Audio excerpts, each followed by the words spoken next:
Oke, udah. Oke, ujian berat akan dihadapi oleh PSIM Jogja pada hari Minggu nanti di Stadion Segiri. Borneo FC Samarinda akan menjamu PSIM Jogja di Stadion Segiri.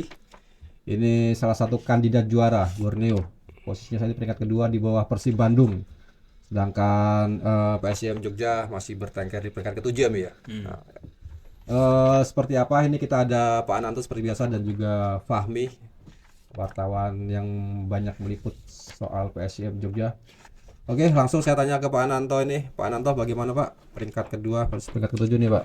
Ya ini lagi-lagi sebuah apa kemalangan ya bagi PSIM karena sebelumnya malu di kandang kalah 0-3 dari Persebaya. Nah, ini harus tandang ke Borneo ini kan. Nah, ini Borneo ini ternyata juga di putaran kedua ini sepertinya mereka nggak mau ketinggalan kereta ya. Mereka tetap ingin terlibat dalam perebutan gelar di musim ini karena sudah kadung kan, mereka sudah di putaran pertengahan putaran lalu sempat nggak terkejar kan nilainya dari peringkat 2 atau peringkat ketiga. Nah sekarang mereka ada pada posisi yang kurang menguntungkan di peringkat kedua, di bawahnya Persib Bandung kalau nggak salah gitu kan. Cuma mereka masih punya peluang untuk masuk dalam jajaran klub-klub yang berebut gelar juara musim ini. Dan saya pikir modalnya Borneo ini juga cukup oke juga, dan ternyata hasil di putaran pertama yang cukup mengkilap ya, ternyata nggak membuat manajemen Borneo ini berpuas diri. Ada banyak pemain yang dilepas ternyata, terutama pemain-pemain asing. Dan juga kalau yang mungkin yang nggak mau dilepas kan sebenarnya Fajar Faturrahman, tapi Fajarnya sendiri yang ingin keluar dari Borneo. Nah, masuk Adi Idrus dari Bayangkara kemarin sudah main, dan saya pikir perubahan besar di tim ini, terutama di pasukan Legium asingnya, ini membuat Borneo ini menjadi salah satu tim yang ternyata juga paling aktif di bursa transfer. Yang nggak aktif ini malah PSIM Jogja ini. Yang keluar banyak tapi yang masuk dikit gitu kan. Belum ada Pak. Ada ya, nanti tanya Fahmi perkembangannya seperti apa gitu kan. Nggak tahu nanti seperti apa PSIM. Tapi ini partai yang berat juga. Selain karena di pertandingan sebelumnya kalah dari Persebaya ya, kemudian mereka harus tandang ke Borneo. Borneo ini adalah satu tim yang menodai rekor kandang PSIM ya Mi ya. Pertama ya. Bahkan mungkin kekalahan pertama ya Mi. Iya waktu itu Ya kan, pertama. jadi kekalahan pertama dari PSIM Jogja di musim ini ya. Dan kita juga cukup terkejut karena waktu itu ekspektasi publik Jogja dan kita semua kan, meskipun Borneo ini waktu itu nangkring di peringkat pertama dan rekornya itu 100% kemenangan kan. Ya, 8-9 pertandingan pertama. Dan PSIM ini juga membawa hasil baik dari beberapa laga tandang ya, terutama di 2 laga tandang yang bisa mengalahkan Malut kalau nggak salah ya, 2-0. dan Persebaya di partai pembuka. Semua orang berharap bahwasanya PSIM ini mungkin menjadi salah satu tim yang bisa mengalahkan Borneo saat itu kan. Tapi kenyataan di lapangan semuanya berbanding terbalik ya. Dan kita harus pasrah ketika PSIM ini dikalahkan 1-3, dan kekalahannya ini cukup menyakitkan gitu kan. Dan ternyata kekalahan PSIM ini seperti menjadi trendsetter tim-tim yang ingin mengalahkan PSIM gitu kan. Jadi permainannya berusaha bertahan, kemudian melakukan counter setelah memanfaatkan kesalahan-kesalahan dari pemain-pemain dari PSIM gitu. Nah, saya pikir Borneo kemarin itu menjadi satu pionir ya, tim-tim yang mengalahkan PSIM ini. Dan beberapa tim lain yang mengalahkan PSIM juga caranya juga hampir sama. Seperti yang terakhir Persebaya itu juga nyaris dari semua gol yang lahir di ke gawangnya PSIM saat menghadapi Persebaya juga sama persis seperti yang terjadi saat menghadapi Borneo ini. Nah sekarang Borneo ini tampil di hadapan publik sendiri. Ya kita berharap nanti permainan Borneo, mungkin Van Gastel juga berharap ya, permainan Borneo ini tidak lagi seperti defensif di putaran pertama, tapi mungkin mereka akan berani sedikit keluar bermain terbuka ya. Tapi bermain terbuka saja ini membuat PSIM ini juga nggak serta-merta bisa mengalahkan Borneo, karena Borneo ini tim yang didukung oleh kualitas pemain yang cukup bagus ya secara individu, terutama di sektor pemain asing. Mereka punya kualitasnya ini memang di atas rata-rata kalau saya lihat gitu kan. Yes. Ya kan. Terus kemudian di pemain-pemain lokal juga kualitasnya juga cukup merata. Di situ ada banyak pemain yang berpengalaman ya. Kipernya jelas Nadeo itu kiper timnas, kemudian Komang ini sekarang reguler terus gitu kan. Dan ini luar biasa. Komang ini salah satu back muda sebenarnya yang sempat terlupakan gitu kan. Di antara back-back timnas lain seperti kayak Arhan, Rido, Kadek kemudian Arel di bawahnya. yang sangatannya dia ya. Oh, sangatannya ya. Kayak Arhan, Asnawi dan kawan-kawan itu. Padahal kualitasnya Komang ini sebenarnya juga nggak kalah dari pemain-pemain itu, dan dia sudah menunjukkan itu saat dia juga tampil di Piala Asia U23 kan. Sebenarnya peran Komang di situ kan sangat luar biasa ya. Kita lihat bagaimana Indonesia timnas bisa keluar dari lubang jarum setelah mengalahkan Australia, setelah lewat golnya Komang ini kan. Dan Komang ini beberapa kali mencetak gol saat dia diturunkan, meskipun dia turun sebagai center back. Ini menarik, dan sekarang di Borneo dia seperti menemukan dunianya kembali, tempatnya kembali gitu kan. Mungkin itu sementara Pak. Ya. Tim pasti udah berangkat ya Mi hari ini ya. Kita take ini kan hari Jumat. Ini sekarang perjalanan nih. Flightnya dari jam 10:30. Ya, dari kamu kemarin liputan PSIM, apa yang telah disiapkan oleh Van Gastel? Kalau ngomongin persiapan, jawabannya template ya Gasel tuh kurang lebih sama, tapi ya memang ada beberapa evaluasi yang lebih penting dan mungkin kesannya urgent karena waktu preparasi atau persiapannya cuma seminggu setelah laga kemarin lawan Persebaya yang juga digelar hari Minggu. Tim sudah berangkat hari ini hari Jumat, berarti intens latihan kurang lebih cuma 4-5 hari pasca kekalahan dari Persebaya. Dan Van Gastel sih kemarin menyiratkan bahwa kalau berkaca dari putaran pertama, PSM pernah menghadapi Borneo walaupun waktu itu kalah 1-3, tapi secara garis besar permainannya Borneo dan Persebaya itu mirip, mengandalkan defense counter. Karena ini kalau dari statistiknya yang kucatat waktu putaran pertama, ball positionnya PSM waktu itu 64%, masih sama tingginya kayak pas lawan Persebaya kemarin 60-70%. Cuma kan efektivitasnya lagi-lagi kalah. Terus ini yang jadi mungkin info baru atau sebelumnya belum tersampaikan ya. Ternyata di pertandingan besok Franco Ramos masih absen.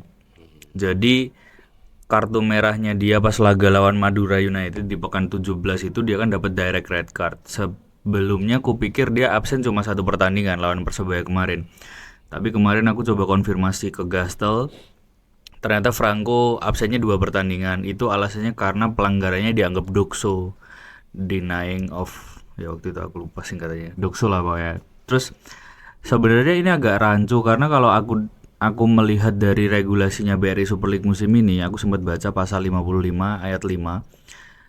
Pemain ketika dia dapat kartu merah langsung itu hukumannya cuma 1 pertandingan. Sementara Franco ini dapat 2 pertandingan ya karena kayaknya intensi pelanggarannya itu loh. Jadi dia kartu merah tapi pelanggarannya dianggap memberatkan, makanya ada tambahan satu pertandingan lagi pas lawan Madura. Terus kayak pemainnya Madura waktu itu kan ada 2 pemain yang kartu merah juga, itu ada tambahan hukuman. Ternyata kiper kalau nggak salah juga dihukum jadi 2 pertandingan yang Miswar, terus yang Nurdiansyah malah 3 pertandingan kalau nggak salah.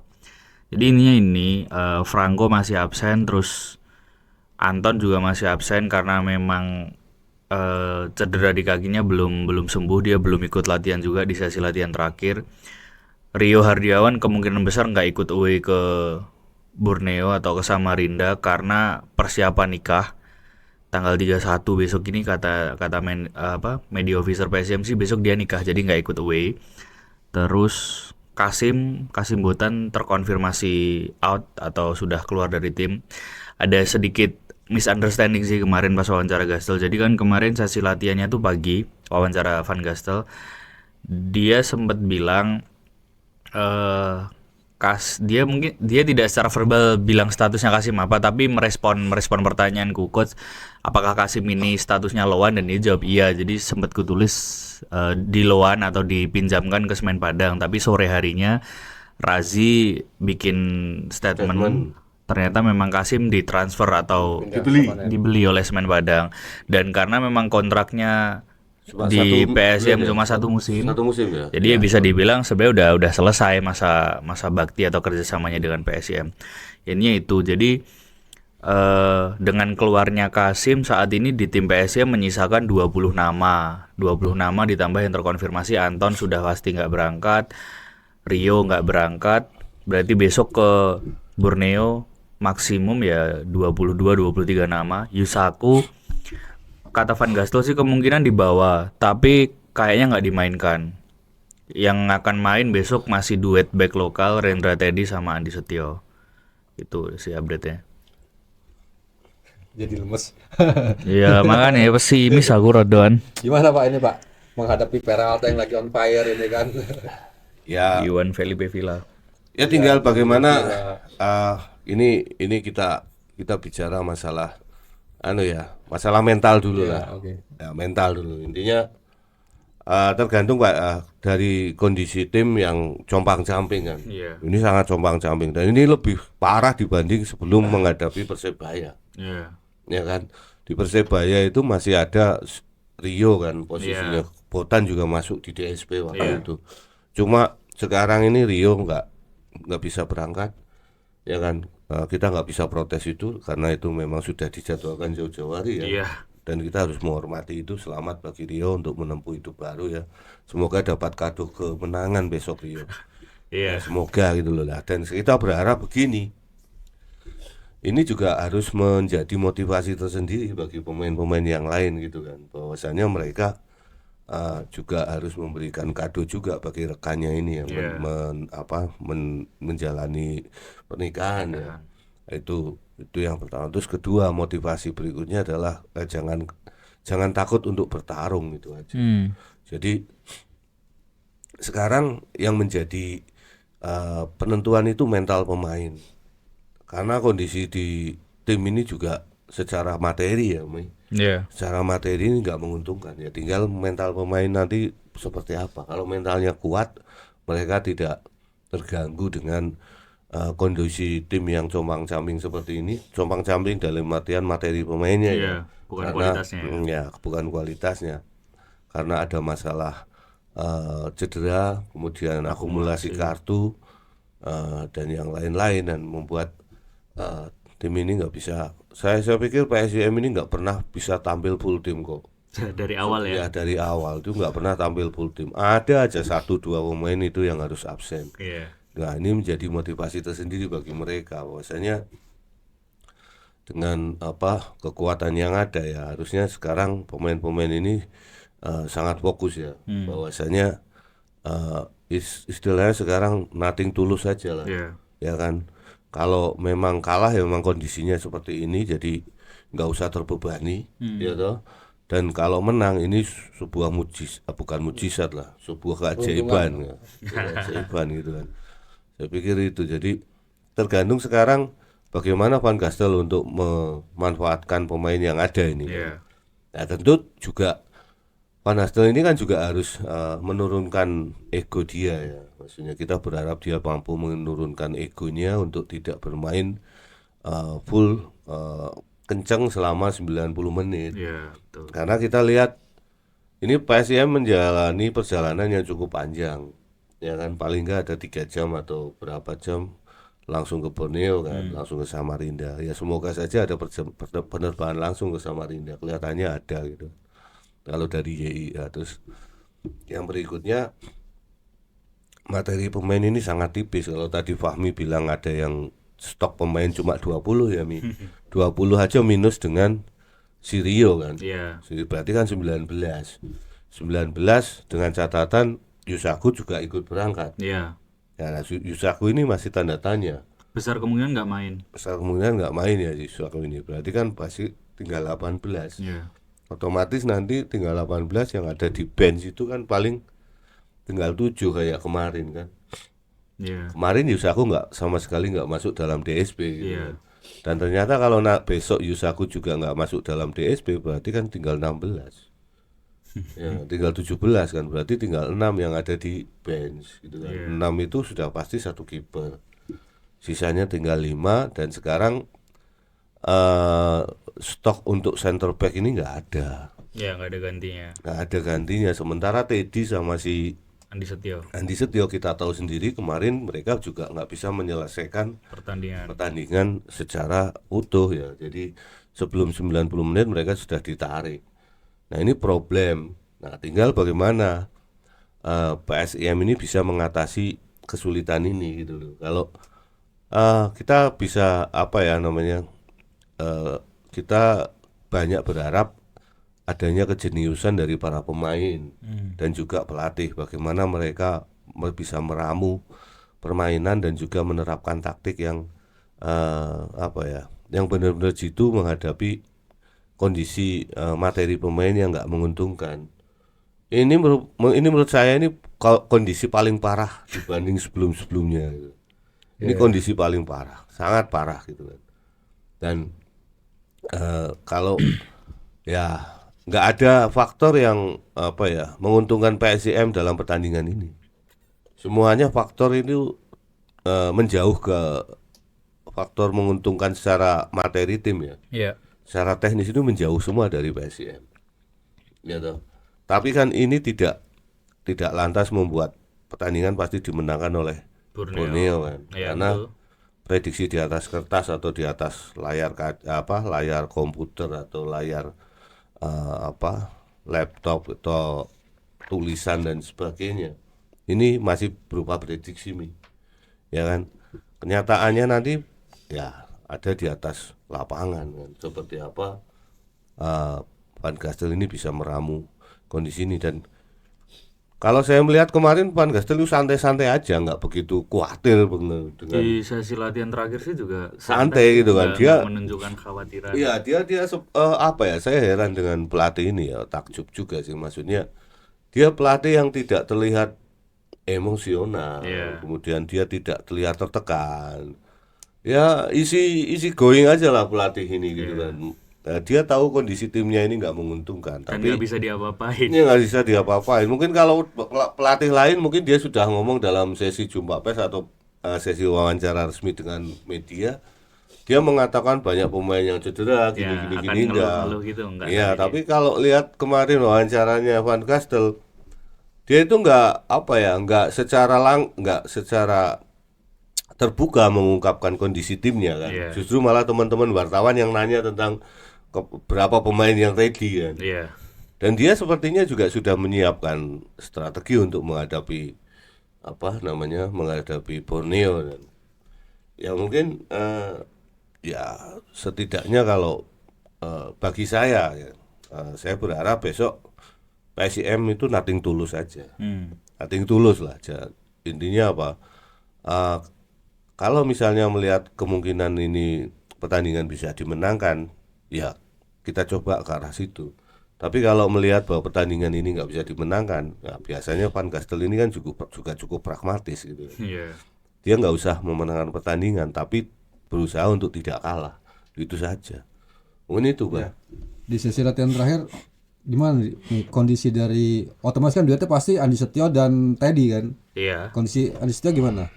Aman dalam arti tidak masalah. Tidak terlihat ada cedera, tidak ada masalah. Justru yang kemarin latihan terpisah tuh Doni jelas karena dia tuh sudah ikut latihan tim, tapi intensitas atau levelnya masih beda dari skuad utama. Jadi kayak dia masih banyak latihan berdua sama pelatih fisik Jorge Gomez. Selain Doni kemarin Rahmatso juga latihan terpisah. Aku nggak tahu apakah karena ada faktor cedera, tapi dikonfirmasi Gazel sih nggak cedera. Mungkin karena terlalu kelelahan atau dia butuh aspek kayaknya ya, aspek bertahannya mungkin dikuatkan untuk mempersiapkan kemungkinan terburuk karena Rio yang sebelumnya di pertandingan lawan Persebaya diplot jadi back tengah, lawan Borneo jelas nggak ada.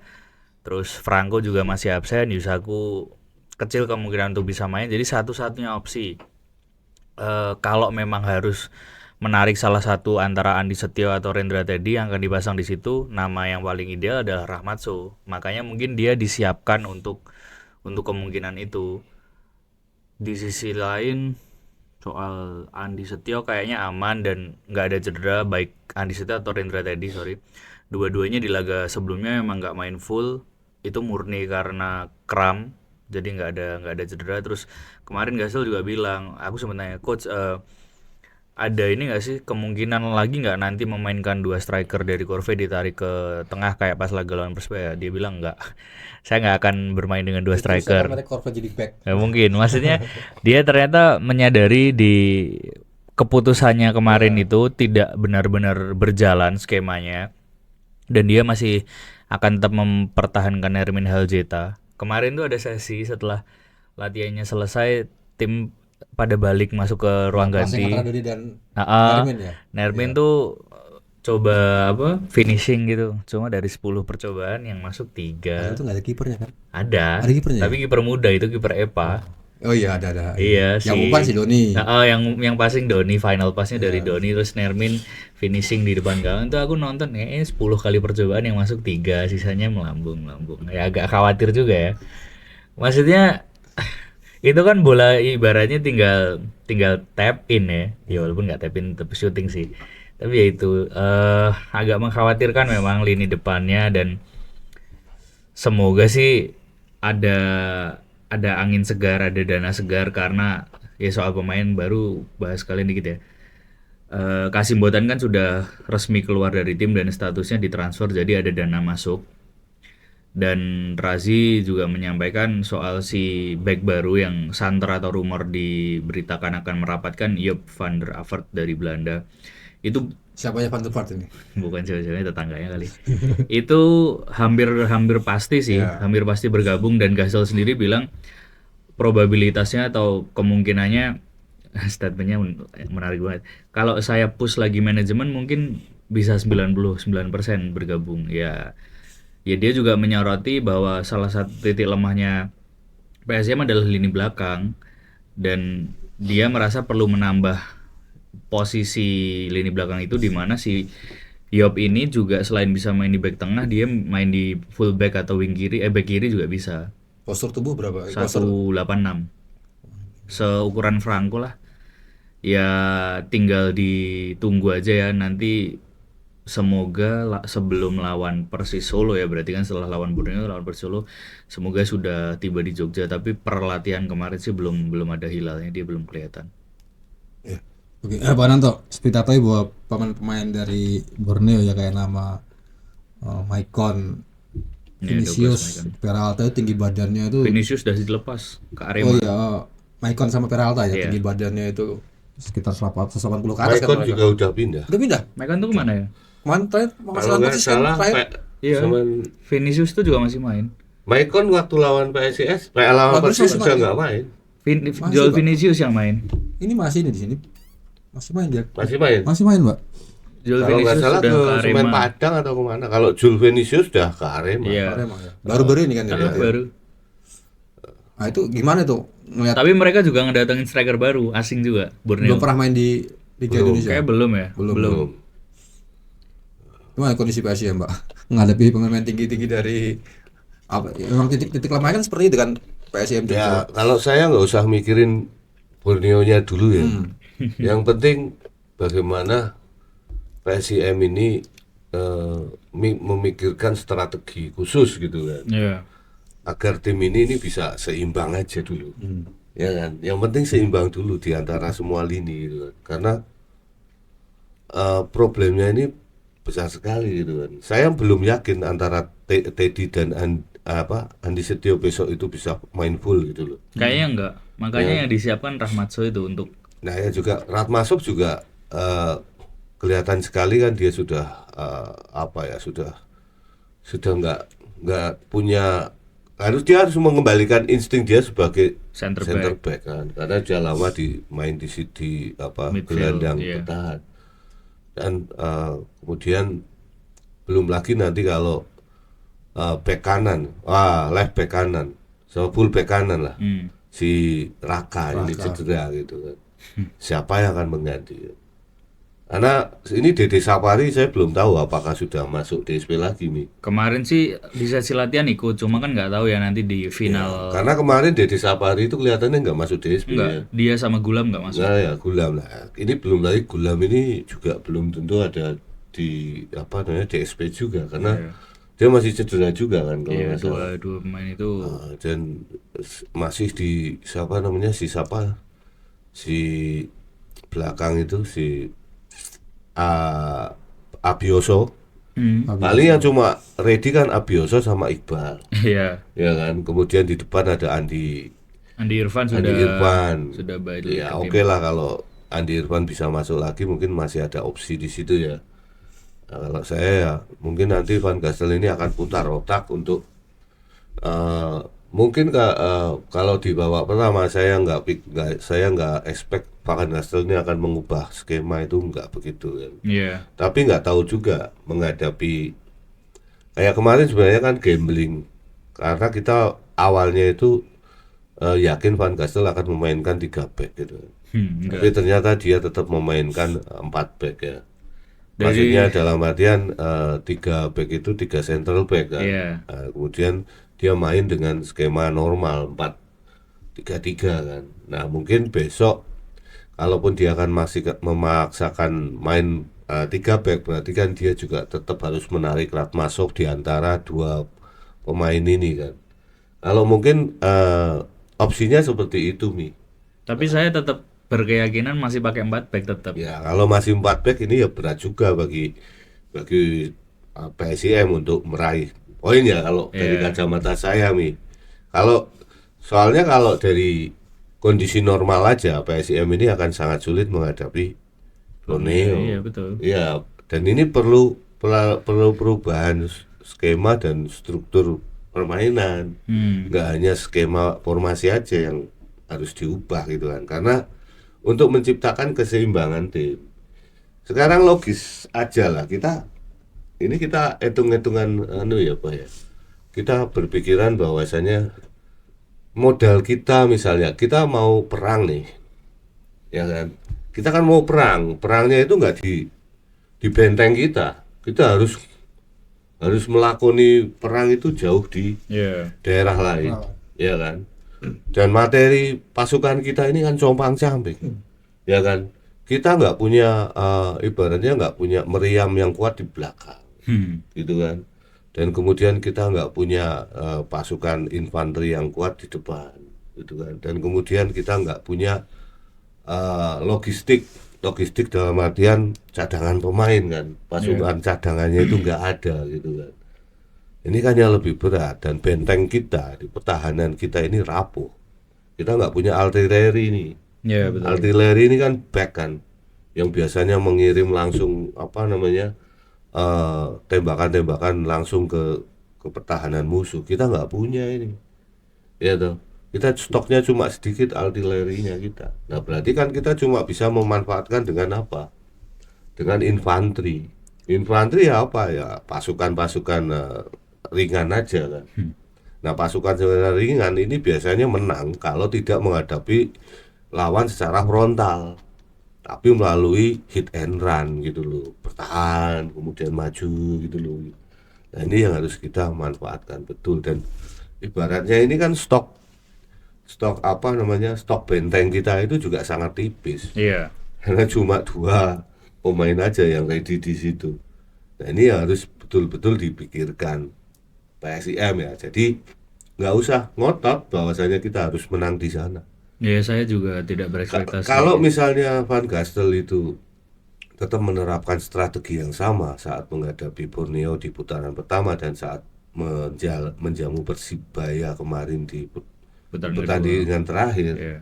iya ini akan menjadi bumerang nih. Iya betul. Iya, makanya Van Gastel sebagai panglima ini kan harusnya berpikir bahwasanya pasukan dia nggak cukup kuat.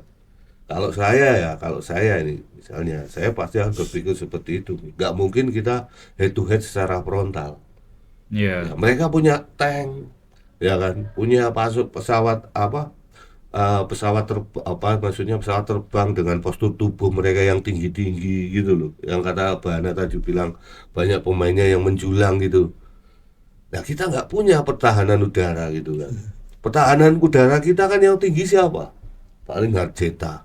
Harjeta itu jarang untuk misalnya dia harus dipaksa untuk bertahan terus kan eman-eman. Iya betul. Ya itu kan dari semua aspek, dari 3 matra hebatnya itu kan kita sudah nggak punya kekuatan ini PSM gitu.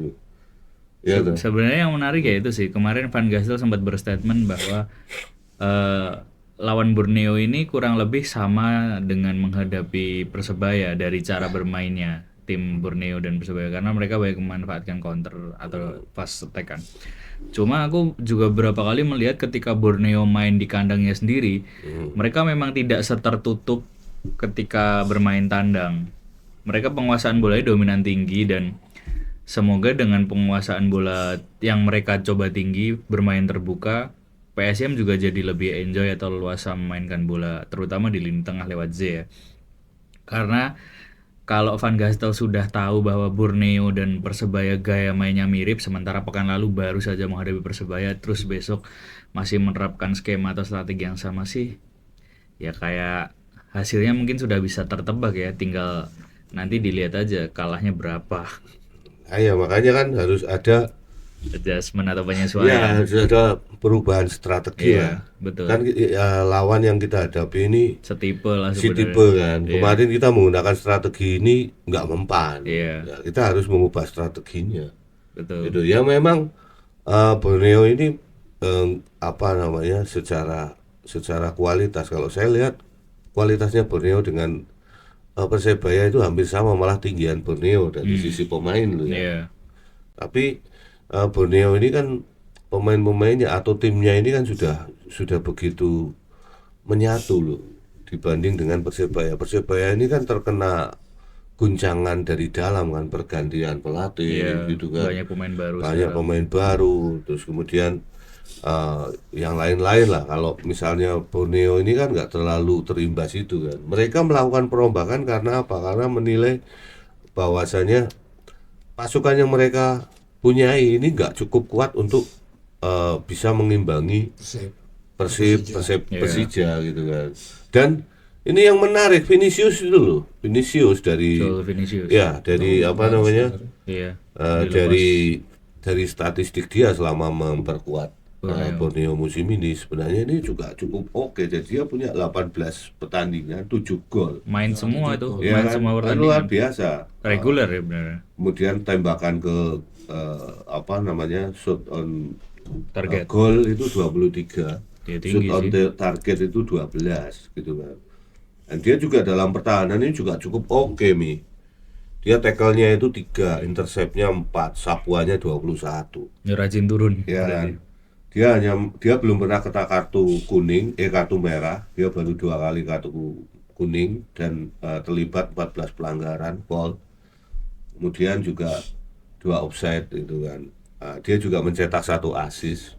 7 gol, 1 assist, oke Ya. sih sebenarnya. Kemudian umpan suksesnya ini ada 168 dari percobaan umpan sebanyak 215. Nah, dia dilepas ke Arema. Arema Balik FC. lagi ya kayaknya. Enggak, Vinicius ini pemain baru di Liga Iya. Indonesia, Pak. Iya. Dan kemudian dia ini yang masuk ya, yang dari anunya apa namanya? Dari websitenya. Marcos Astina atau siapa gitu. Ya, ini ada Marcos Emmanuel Astina Iya, ini itu. dari Koldo Obieta ya. Itu yang baru ini banget dari Liga India ya kalau nggak salah Iya. gitu kan. Dan ini saya pikir dalam pertandingan kemarin dia juga belum cukup maksimal. Dia dapat 2 atau 3 peluang gitu kan. Dimainkan ya pas lawan Persis. Lawan Persis dia mainkan sebagai sayap kanan. wing kanan gitu kan. Tembakannya 3 kali, 2 kali nembak burung, 1 kali melenceng, itu aja. Dan usianya 30 tahun dan dia di babak kedua langsung diganti. Saya pikir dibanding dengan Vinicius ini masih lebih tajam Vinicius, tapi kita nggak tahu kok kenapa kok dilepas itu. Dan Obi Maeket ini Itu mantan pemain PSIS musim lalu. ya pemain muda juga kan sebenarnya.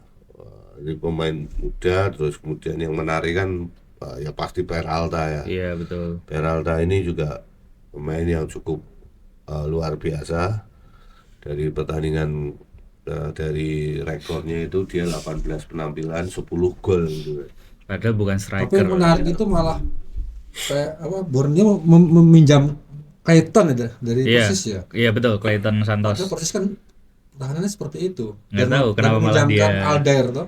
Aldair Aldair Simanca, Simanca ke Semarang. Semarang. Kalau gitu. Aldair aku bisa paham karena Aldair susah nembus tim utama. Enggak ke sini. Nggak tahu. Siapa Nggak tahu. si anu si Aldair. Simangka. Pinjem aja. Sementara kalau Clayton menurutku malah Kalau bagus. saya lihat saya sih jadi apa namanya paham kalau Aldair ini nggak bisa menembus Tim utama. tim utamanya Borneo dalam pertandingan 2 kali pertandingan terakhir di PSIS Semarang gitu kan. Itu masih jauh kalau dia Di Liga 1 ya. ya kualitasnya masih jauh lah. Kayak itu juga aduh aku lupa pemainnya Bakar El Husaini. Dia juga rumornya mau dipinjamin Ya karena pemain Lebanon itu kan. Iya, Itu padahal pemain timnasnya Lebanon Iya, loh. Dia juga nggak reguler di situ. Padahal kualitasnya juga hampir oke. selalu mainnya dari menit 70-80-an doang. Ya kalau si Manca itu masih jauh lah dibanding dua Gira itu kan jauh. Iya, Christoph bagus kok. Iya, dan kalau misalnya dengan Franco Ramos, saya pikir masih bagus Franco Ramos. Iya. Sama Clayton. Masih Clayton Masih sih. bagus Clayton ya. Iya. Clayton tuh fisiknya bagus, tinggi banget ya. Clayton. Ya kalau di mata saya Clayton itu 11-12 dengan si Manca. Tapi masih better dia, Pak. Masih gini, ngomongin sedikit Better, enggak. sekarang Persis di mana posisinya? Iya betul, enggak. Tapi maksudku kalau bergeser sedikit ngomongin Persis, alih-alih Clayton harusnya yang out Sandro aja. Kalau menurut saya. Ya jadi saya juga pernah mengikuti Clayton itu waktu dia main di Liga Malaysia ya. Nah. Dan dia juga pemain di Liga Malaysia ini. Ya kayak ya dia cukup bagus, tapi kan karakteristik Liga Malaysia dengan Liga Indonesia ini kan beda Iya. permainannya. Dan di Liga Indonesia dia nggak begitu cocok, dia nggak punya kecepatan meskipun tinggi, Iya betul. ya kan. Dan juga ya, dia sering berbuat ceroboh gitu kan. Nah, fisiknya juga nggak begitu oke. Kalau dari sisi agresivitas di depan gawang lawan, mungkin dia bagus ya karena posisinya tinggi. Termasuk dia kan yang cetak gol ke gawang PSIS waktu itu kan. Tapi saya pikir kalau dilepas, ya mungkin dia apa namanya sudah tepat karena waktu di Persis dia kan rekomendasi langsung dari Om Kim Sui kan. Oh. Iya dia main di Liga Malaysia sebelumnya, makanya Om Kim Sui itu tahu kualitasnya. Saya nggak tahu, saya lupa mainnya di klub apa gitu kan.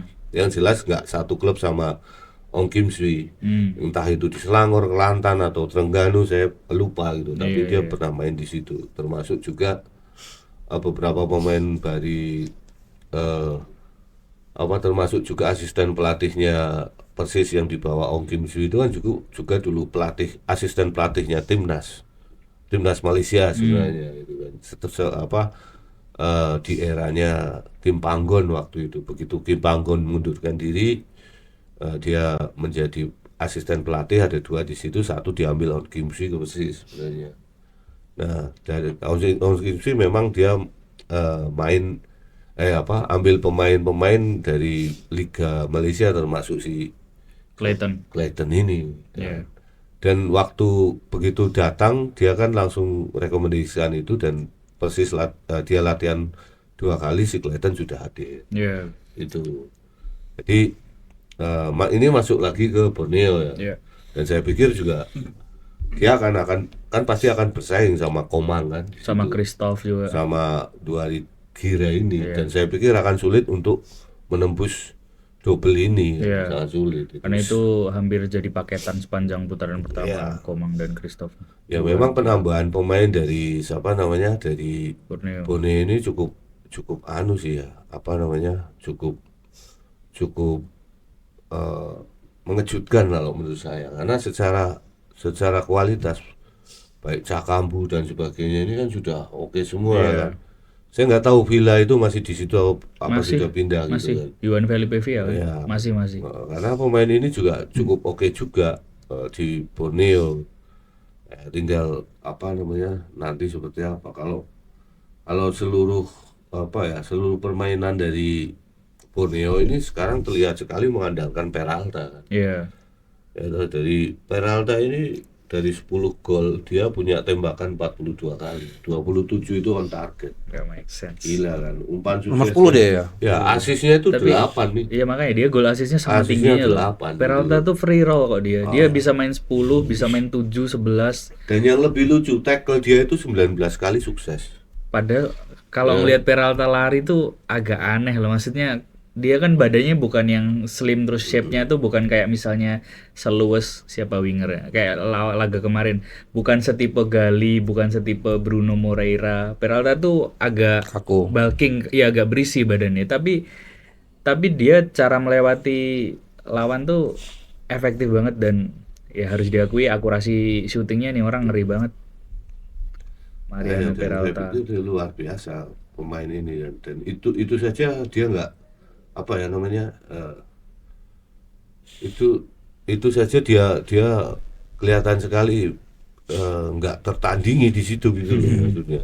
Iya. Jadi kalau saya melihat dari semua pertandingannya Borneo, ini kan musim keduanya Peralta di situ kan.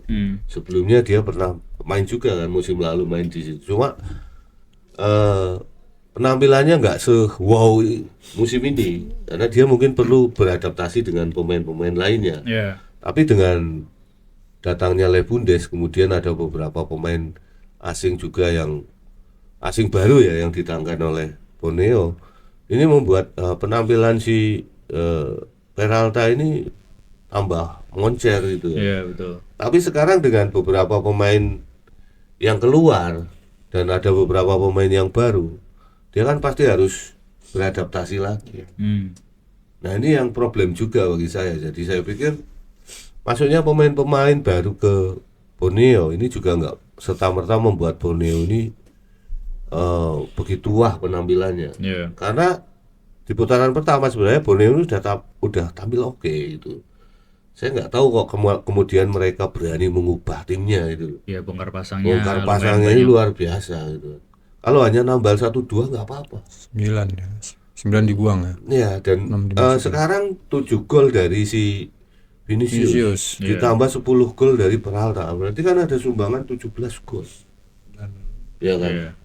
Nah ini kan Hanya sesuatu dari yang dua pemain ya. ya sesuatu yang statistik yang cukup oke untuk lini depannya siapa Borneo gitu loh. Terus kan ya sebenarnya masih ada si Douglas itu juga ya, Douglas Michael. Sekelas punya apa striker kayak Vinicius dibuang, gimana Borneo punya Helzeta langsung Dikunciin. deportasi. Iya, Zeta 4 gol. Saya jadi ini loh dari total statistik ya. Jadi Borneo ini mencetak gol 32. PSM 23. Ya, 17 gol itu disumbangkan duet itu. Iya. Ya 10 Peralta, 7 Vinicius. Berarti kan lebih dari separuh nih. Iya, betul. Ya kan. Yang satu dibuang gitu kan. Sementara Borneo itu merekrut pemain yang ya mungkin secara nama, secara CV lebih bagus. Ya si Astina itu Iya ya. kan. Tapi saat menghadapi Persis kemarin, saya pikir belum sewell Vinicius lah.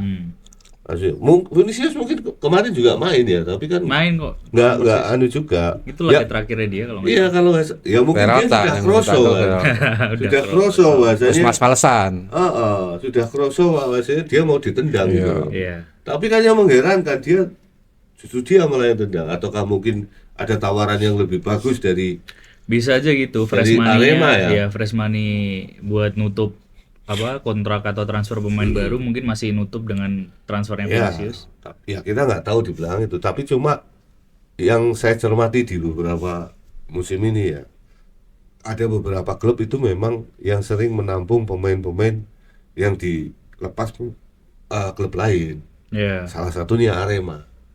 Musim lalu mereka kan melepas menerima kayak pemainnya PSS itu Thales Lira ya. hanya ada Thales Lira, kemudian kalau nggak salah ada Betinho. Oh ya, Betinho Ya sampai kan, sekarang mereka juga. masuk ke situ. Ya untuk yang musim ini juga itu yang dari Sama. Persija Gustavo Franca kan juga. Masuk ke situ, Iya. kemudian ditambah Vinicius Terus gitu kan. mantan kipernya Persis Gianluca. Kalau itu kan lain gitu, itu pemain lokal gitu Oh kan. iya ya. Mungkin Konteksnya main saja asing kan ya. pemain-pemain itu satu agen gitu. Oh iya. Jadi Bisa. ada kesepakatan, mungkin harus beli 2 kan, nggak boleh 1 tok. Mungkin itu Sepaket ya. ya paket-paketan itu. Jadi saya pikir ya Borneo kita juga agak sedikit heran ya. PSIM yang seperti itu tidak begitu frontal melakukan perubahan, tapi Borneo wah luar biasa sekali kan. Iya. Makanya mungkin kalau sekelas Alcita di sana nggak masuk gitu kan. Ya toh. Dikunci di segiri. Dibuang-buang mungkin gitu kan. Iya. Saking oke pemain Buang potensi ke lautan. dibuang-buang gitu. Nah, ini Vinicius itu ya luar biasa. Kontribusinya cukup tinggi kok kenapa dilepas. Iyalah, gitu kan. 7 gol 1 assist tinggi. Dan itu tinggi loh. Dan 8 assist dari siapa namanya? Dari Peralta ini, dari total assist Borneo itu ada 26. Peralta itu 8. Iya. Dia 10 Sepertiganya. gol gitu Iya. kan. Nah, ini luar biasa. Dan mungkin Borneo ini masih pede dengan Peraltanya ya. Iya. Dan juga dengan pemain-pemain lain seperti pemain Jepang itu saya lupa yang Kei Hirose. Kei Hirose di tengah, kemudian ya salah satu kekuatan sebenarnya salah satu kekuatannya Borneo ini ada di lini tengah. Iya. Dan juga lini belakangnya. Lini depan mereka ini juga nggak terlalu mencolok sih sebenarnya. Tapi saat mereka krusial mereka bisa memanfaatkan peluang-peluang sekecil apapun itu. Dan saya nonton beberapa pertandingan terakhir Borneo, mereka sering banget nyetak gol di menit-menit akhir. 85 ke atas tuh lumayan sering buat kill the game. Ya berarti mereka kan fisiknya bagus. Iya, sampai 90 Endurance-nya menit oke plus. mereka. Gitu. Betul. Nah ini yang harus diperhatikan. Sementara dari PSM Jogja itu kan banyak pemain yang hanya menit ke 75 itu habis. Sementara Ya kan. salah satunya maksudnya kok sementara. Ya Reva. Ya semuanya. Ya sekarang kemarin Teddy itu ditarik menit berapa? Ya. Andi Setio ditarik menit berapa? Andi Setio 68. Ya kan. Reva tarik menit berapa? Reva full karena Dede Ya dipaksa Sapari. karena nggak ada apa-apa, Iya. nggak ada Sering penggantinya banget di Reva situ. udah megangin. Tapi kan dia sudah nggak bisa lari. Iya, Ya sebenarnya. kan? Nah ini kan yang jadi problem juga. Makanya besok ya seperti saya bilang tadi, ini perang tapi pasukan kita ini jompang camping. Ibaratnya ini kan pasukan yang dikirim setelah misi pertempuran di Jogja ini, ya toh. Mereka kalah di sini, tinggal sisa beberapa orang, kemudian dikirim lagi ke Borneo kan. Iya. Berarti kan mental mereka ini sebenarnya belum tumbuh. Nah, ini saja yang harus diperhatikan. Gak ada kabar pinjam-pinjam pemain loh. Ki. Nggak ada sih. Mungkin bisa pinjam dari Borneo. Minjam duit sama Bang Nabil Hussein. Oh, harusnya ya. Rasi deket ya soalnya. Iya kan? Kemarin Bang, sih pinjam duit, Bang. ada rumor ini ya, kipernya Persib itu loh, si Adam siapa sih? Adam Prisbeck. Dari Wolves. Iya, itu rumor katanya mau merapat ke PSIM, statusnya loan. Tapi kok aku ngerasa itu kemungkinannya kecil. Kecil kemungkinan karena PSIM saat ini Harlan kan masih cedera tapi progres penyembuhannya sudah semakin bagus. PSIM punya 4 kiper. Di sisi lain, Persib juga punya 4 kiper termasuk si Adam ini. Adam tuh usianya 25. Kiper utamanya kan sekarang di Persib yang reguler main Teja.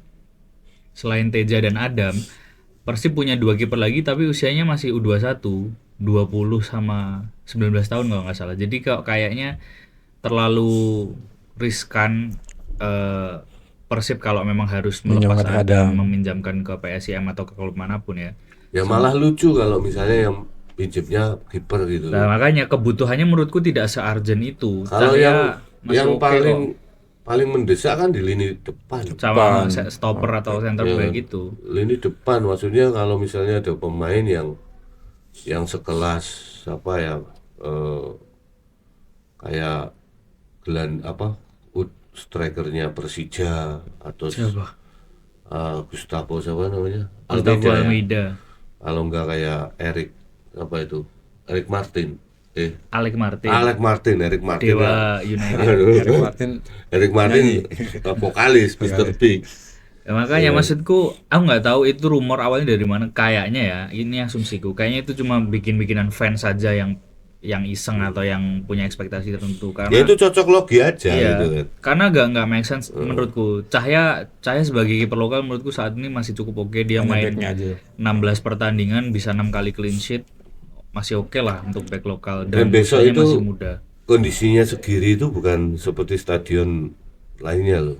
Maksudnya gimana? Rumputnya itu tidak seperti stadion-stadion yang biasa dimainkan oleh klub-klub Liga Super League ini gitu kan. Kondisinya ini memang rata rumputnya tapi kelihatan keras lapangannya. Jadi masih agak sedikit kurang sempurna untuk lapangannya ini. Dan mainnya sore lagi. Main sore. Mainnya sore dan sore di sana 3:30 itu Masih masih panas. sangat panas Iya, karena betul. dekat dengan Katulistiwa. Iya, kan. panas. Nah ini tinggal bagaimana PSIM kalau Van Hastel nekat main dengan gayanya seperti biasa, ya nggak sampai menit 60 nanti selesai fisiknya pemain-pemain dari PSIM. Ya kayaknya itu ya, maksudnya saya merasa Borneo itu salah satu pemainnya, maksudnya fisiknya secara umum salah satu yang paling kuat untuk main 90 menit full. Dan ini juga karena kondisi geografisnya Samarinda ini kan beda ya Iya. dengan kota-kota di Jawa lainnya yang kalau di Jawa ini kan lokasinya agak di sebelah selatan dari garis Katulistiwa. Sekarang kita main jam 3:30 aja di Maguwo itu sudah panas sekali. Apalagi di sana yang benar-benar di bawah Katulistiwa. Makanya saya kadang lihat beberapa tim luar Jawa ya, kayak misalnya Borneo atau Malut itu Padang. Yes, main Padang. Mereka kalau main sore itu pemainnya kuat-kuat loh. Karena mungkin latihan hariannya ya dengan intensitas suhu dan cuaca yang kayak gitu. Sama. Ya makanya besok kita lihat ini saya juga penasaran apakah Van Gastel ini belajar dari pengalaman pertandingan pertama lawan Borneo dan pertandingan terakhir kemarin lawan Persebaya ya. Apakah dia akan tetap nekat dengan mainkan pemain dua double stopper atau dua center back, atau dia akan menambah Ratmasov menjadi 3 center back di situ kan. Ini menjadi apa ya, hal-hal yang saya tunggu gitu kan.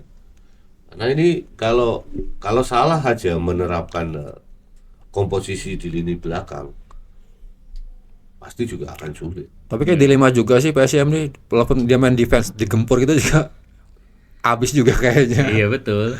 Ya kalau saya sih gini, maksudnya dengan kualitas 3 gelandang PSIM yang ada di lini tengah ya, kayak Vidal, kemudian kayak siapa namanya Siapa sih? Valente, kemudian satu lagi ada belakangnya siapa itu Sudin. Itu saya pikir 3 pemain ini sebenarnya kan pemain-pemain yang punya kreativitas sangat tinggi gitu. Nah, tinggal bagaimana nanti kalau Ratmasov ditarik ke belakang menjadi tiga bertahan di situ, berarti kan harus memasukkan pemain satu lagi di situ ya. Paling enggak Iqbal masuk lagi di situ. Otomatis akan mengorbankan si Korve kan. Iya. Kalau enggak Korve agak ditarik ke belakang dia sebagai fullback. Dan dia pernah main sebagai fullback juga loh sebenarnya. Ini karena kondisinya ini Ya, kondisi perannya ya betul. kondisi yang sangat urgent loh nih. Kita lihat Ya kan? di pertandingan pertama kan banyak Borneo banyak main long ball juga kan. Nanti babak kedua diganti Aljeta sama Korvo jadi back tengah. Ya, bisa bener. Kalau saya sih prefer Aljeta, bukan Aljeta, Korve ini bisa main sebagai fullback kanan atau kiri gitu loh. Kiri sih mungkin. Iya kan? Raka Kalau- masih punya speed lah. Iya, dan dia masih punya kekuatan. Ya seperti Dejan Tumbas itu waktu masih di Persebaya. Dia kan sebenarnya didatangkan Persebaya sebagai nomor 9 murni nih. Ya, free roll akhirnya Ya, main di kemudian back. akhirnya dia lebih banyak main di bertahan, posisi bertahan, apakah itu di fullback atau sebagai DM gitu kan.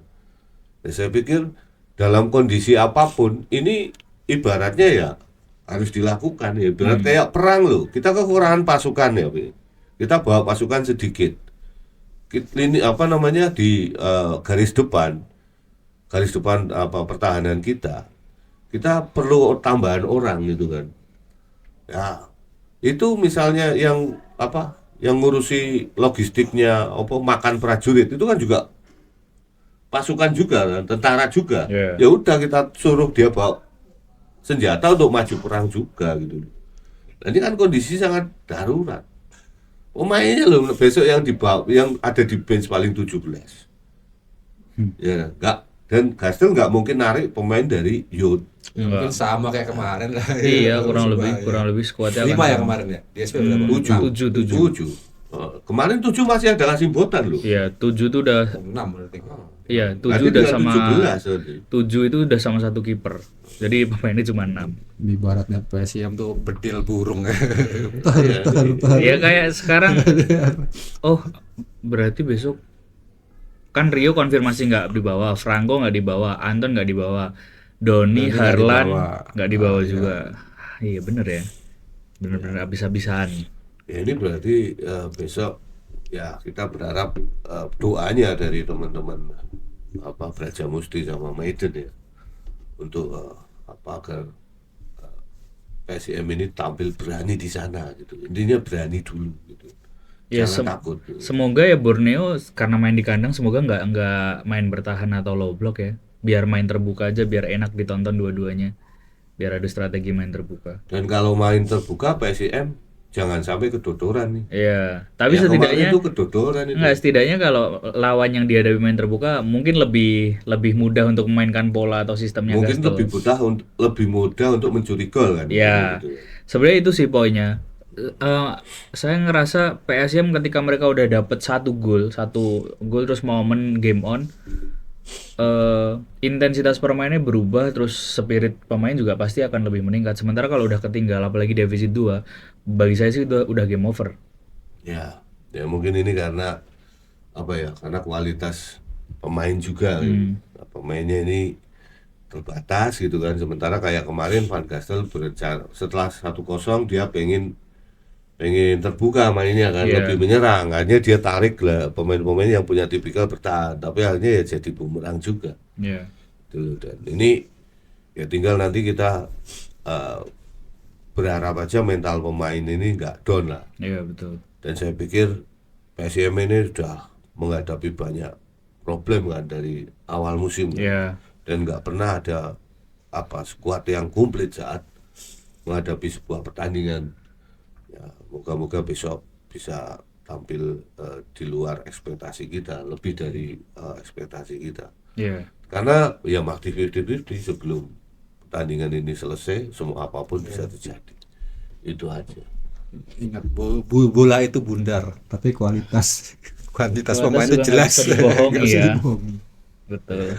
Ya, ya moga-moga jangan kayak kasusnya Sriwijaya itu aja. Iya, 15-0 ya. Salah. Tapi saya pikir enggak lah, karena itu faktornya banyak. 14 salah Sriwijaya itu.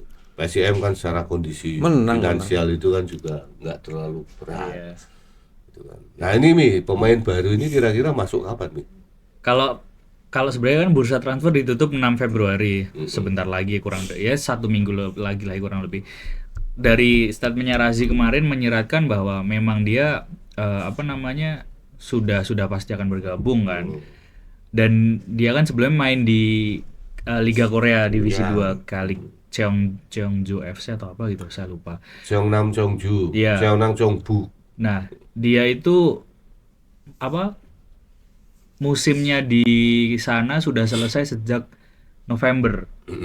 Terus jadi secara status dia juga sudah free agen atau free transfer sejak 1 Januari kemarin. Ya, sejak awal musim. Terus Gastel kutanya tahu atau kenal sama si Yop ini nggak sih coach? Dia bilang saya tidak mengenalnya tapi saya tahu dan pernah menghadapi dia waktu si Yop ini main di Dordrecht di Eerste Divisi. Divisi 2. Ya, waktu itu kayaknya Gastel masih di Nah. Breda. Jadi dia tahu dan besar kemungkinan memang ini hasil scouting atau rekomendasinya Gastel.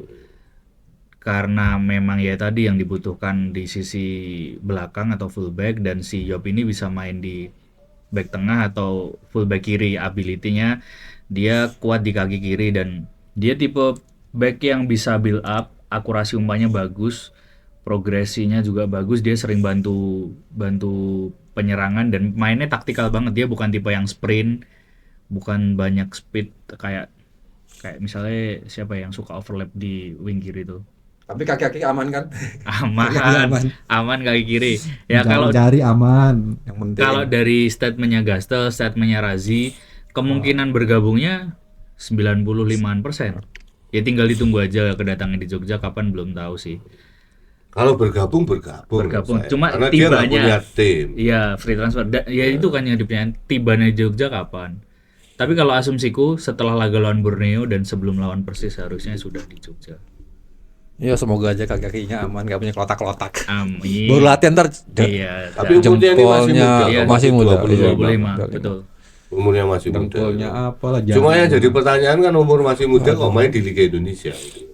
Berarti kan di Liga Belanda nggak terpakai. Iya, dia pada masa mudanya, maksudnya dari bocahnya dia di Belanda, terus dia merantau pertama kan ke Korea. itu. Dia sempat di Willem terus Willem Twel, Willem Tilburg, sebelum kemudian dari Willem itu dia lama di Nasbeda itu U20. dari U17 ya Pak malah. Ya, akademisi. Iya, dari youth-nya. Jadi dia lama di Belanda, terus nggak tahu tiba-tiba random ke Korea ke Liga 2 terus Mungkin dia pengen main K-drama atau K-pop. dia suka Blackpink kali ya. Ya besar itu kemungkinannya dan ya ditunggu aja, semoga segera bergabung. tebak skor udah panggilan azan.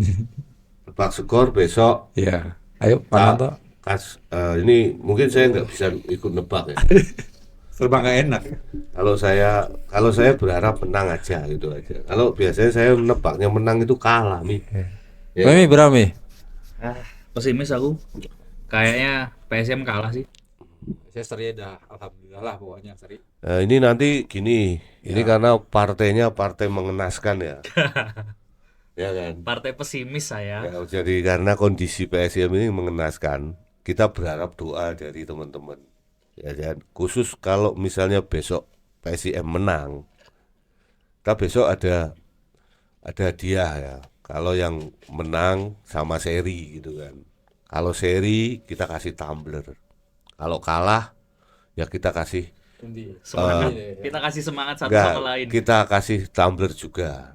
Tapi kalau menang dan tebakannya betul, hadiahnya jersey home original PSIS. Mana Pak, yang biru atau yang putih? Ya nanti kita bisa pilih semuanya gitu kan. Pokoknya itu Kalau menang, kalau menang dan tebakannya betul. Ya, tapi Jadi ada 3 pilihan gitu kan, silakan. Ya. Pokoknya satu akun milih satu tebakan yang mana. Tapi satu harus menang PSIM ya. Kalau jersey Ya, menang PSIS. Tebak benar PSIM dan Jersey. PSIM. Ya, ini sebagai motivasi aja agar kita itu ikut mendoakan bersama-sama. Biasanya doa orang kan juga. saya rada pesimis itu sih. Nah, makanya juga kita bantu doa. Itunya gitu Suruh aja. teman-teman saudara-saudaramu nebak tuh. Lumayan kan jersey. Oke. 800. Oke ya. Karena kita sudah ada panggilan Jumatan, selamat Jumatan bagi yang menjalani ibadah Jumatan. Sampai jumpa di podcast selanjutnya. Assalamualaikum warahmatullahi wabarakatuh. Waalaikumsalam warahmatullahi wabarakatuh. Lost and outside, no shoes, no chair.